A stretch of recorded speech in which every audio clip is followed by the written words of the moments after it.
Good evening and welcome to State of Business on our television. I'm Chamad Fernando. Let's have a look at the headlines.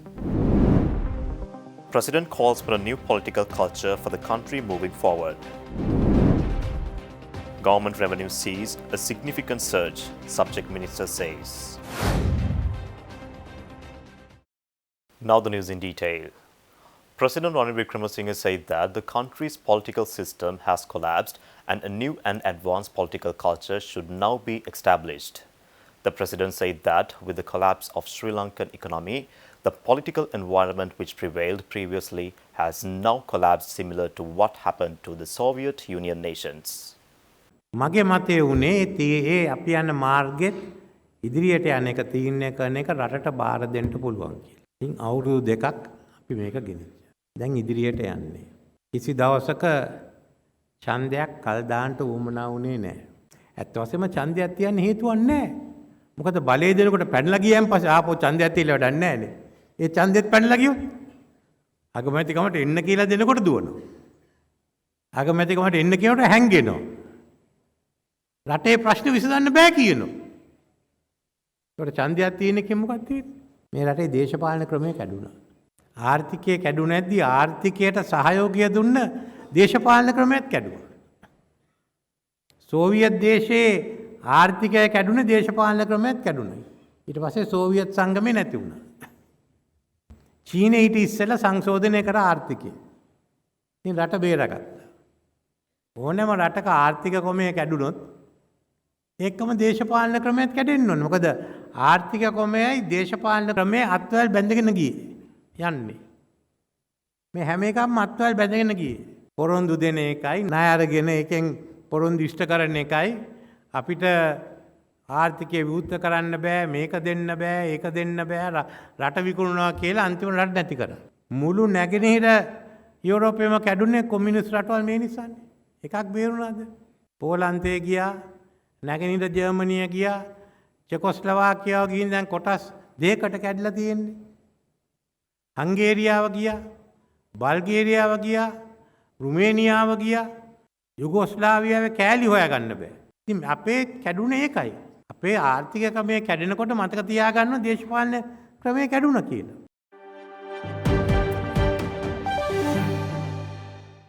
Minister Ranjit Siyambalapitiya announced that government revenue in the first half of 2024 has surged to 1,860 billion rupees, making a 41% year-on-year increase compared to the same period in 2023. Finance State Minister Ranjit Siyambalapitiya made this announcement in Parliament recently. This growth means that the Treasury has already collected 52.7% of the estimated revenue for the year. The government has also made strides in reducing the portion of indirect taxes, now constituting 70% of the overall tax collection, with a target to bring it down further to 60%. According to central bank data, the government collected 244 billion rupees in revenue in June alone. Non-tax revenue saw a notable increase of 30.4% in the first half of the year, primarily from interest income and fine collection. The record revenue collection has resulted in a primary account surplus of 543.2 billion rupees for the first 6 months of 2024, a rare accomplishment in the history of Sri Lanka's fiscal performance. Additionally, 52 key state-owned enterprises reported a collective profit of 185.9 billion rupees, up from 144 billion rupees in the first half of 2023.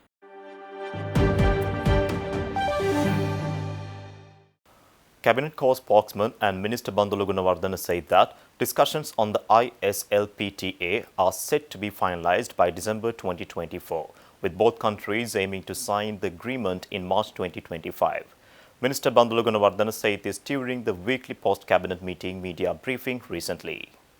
The second Trade Discussion Committee meeting regarding the ISLPTA took place last month, marking a significant step towards enhancing trade relations between Indonesia and Sri Lanka. Minister Gunawardena highlighted that the proposed agreement aims to boost bilateral trade by reducing tariffs, increasing market access, and fostering closer economic cooperation between the two nations.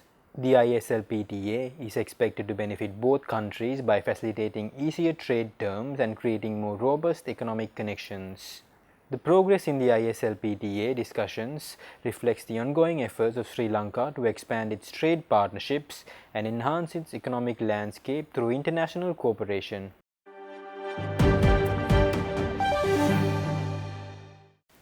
Stay tuned, we will return after this commercial break.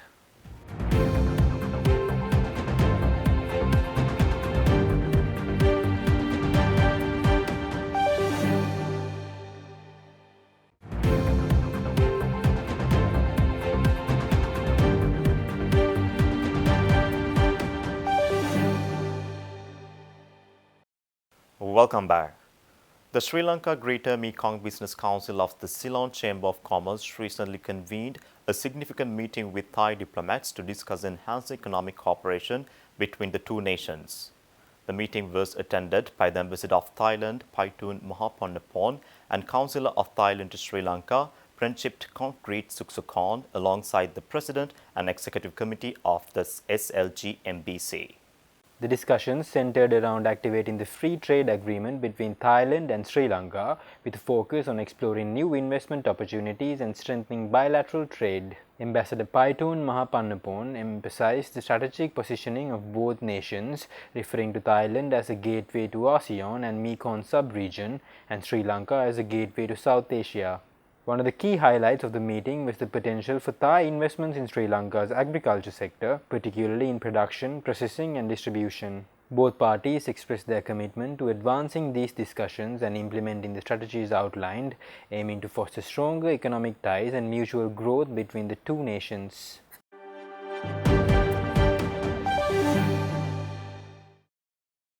The Export Development Board, in collaboration with the Sri Lanka Embassy in Vietnam, organized the participation of Sri Lankan pharmaceutical manufacturers at the 22nd MediPharm Expo 2024 in Ho Chi Minh City, Vietnam.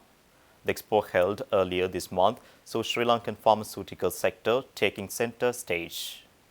The sector has been identified as a promising and emerging export-oriented industry with the potential to earn significant foreign exchange for the country.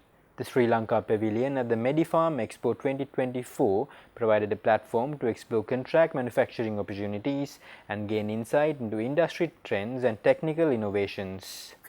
Vietnam's pharmaceutical industry is one of the fastest growing markets in the region, driven by increasing economic growth, rising per capita income, and an aging population. The MediPharm Expo 2024 attracted over 10,000 visitors, including pharmaceutical distributors, hospitals, and retail pharmacies. The EDB, with the assistance of the Sri Lanka Embassy in Vietnam, facilitated connections between Sri Lankan participants and the Vietnam Drug Regulatory Authority and the Vietnam Drug Distributors Association.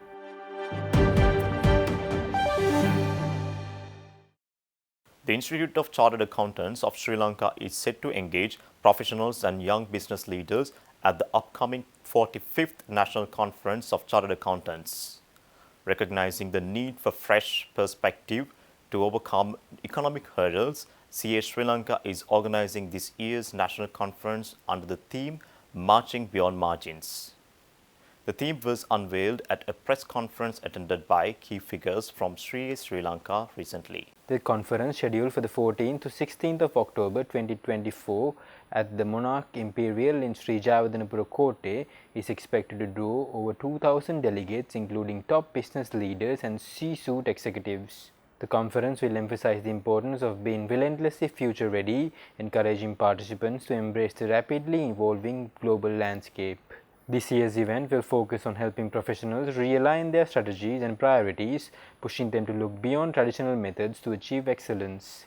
CA Sri Lanka President Heshana Kurupu highlighted the conference's role as a catalyst for change over the past 45 years, guiding the nation's business leaders through turbulent times. This year's theme of the conference is Marching Beyond Margins.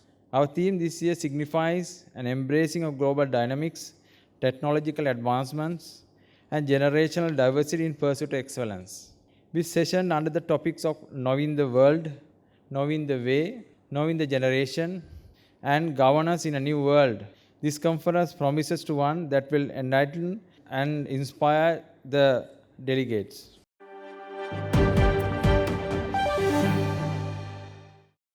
Stay tuned for the stock update.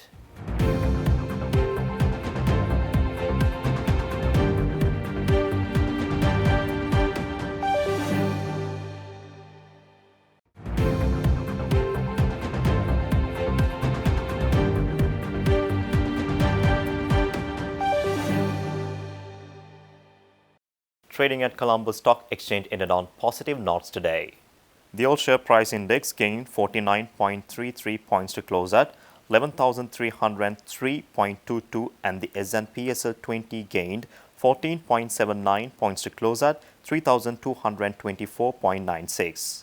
The turnover was 0.4 billion rupees and over 17 million shares were traded. Up next are Forex rates.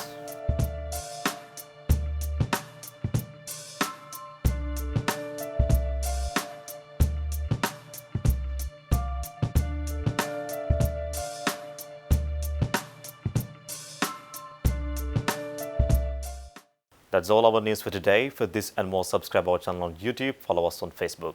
Take care and good night.